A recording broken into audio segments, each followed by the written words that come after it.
Good day and welcome to Alena Media TV. We are broadcasting from Toronto, Canada. I am Elsa Abraham, and in this episode we are bringing you editorial. Egypt-Sudan strategic partnership. Let's go for a quick break. We'll be right back.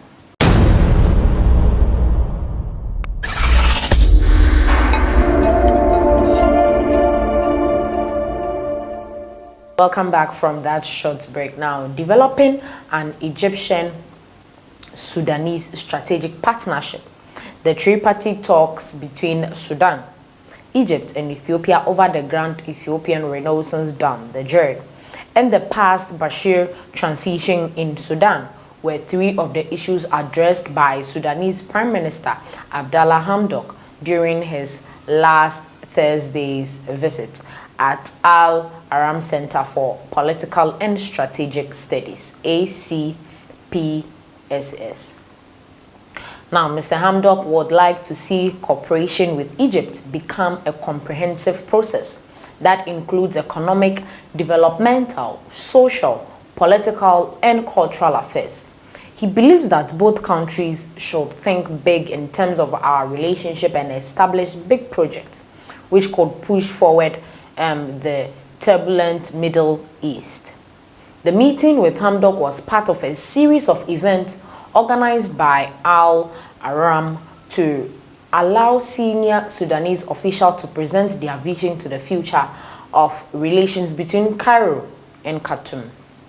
The series began with a visit by Sudan's Foreign Minister Mariam al-Sadiq al-Mahdi on 4th March, followed last Thursday by Prime Minister Abdallah Hamdok, who was accompanied by several aides and cabinet ministers. During the meeting, some ACPS's scholars proposed that a joint Egyptian-Sudanese council be created to examine issues of interest to both countries. Hamdok agreed, saying it will provide an institutional framework for their conversations. We, Egypt and Sudan, have so much in common. We are historically, culturally, and geographically connected to each other. Most importantly, we share the same faith, he stressed.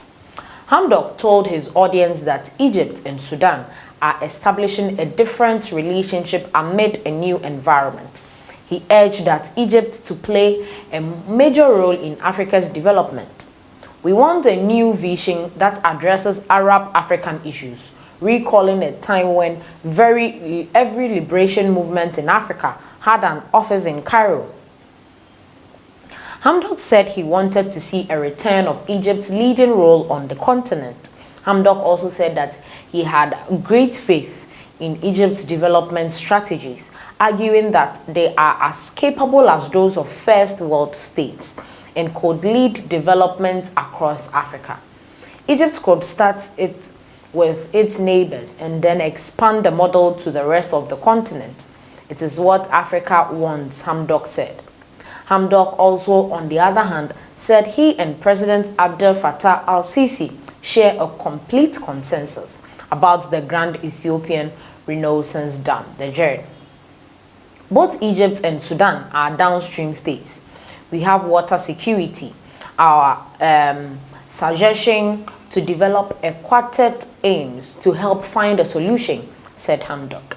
A reference to the proposed mediating committee comprising the African Union, the European Union, and the United Nations and the United States. During the ACPSS event, Hamdok argued that the economic development of Sudan was an essential component in solving the issues of politics. Now, transition and the need for an intra-Sudanese consensus on how to govern the country.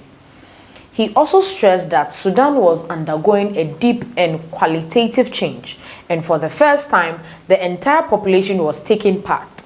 By the transition, was a far from easy process, especially when compared to those that followed the revolutions of 1964 and 1985.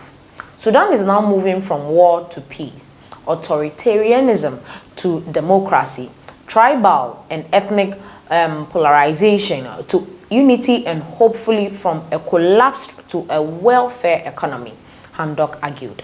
The second cabinet formation process in February was conducted in accordance with October's Juba Peace Agreement between the Sudanese government and 6 groups of the Sudanese Revolutionary Front.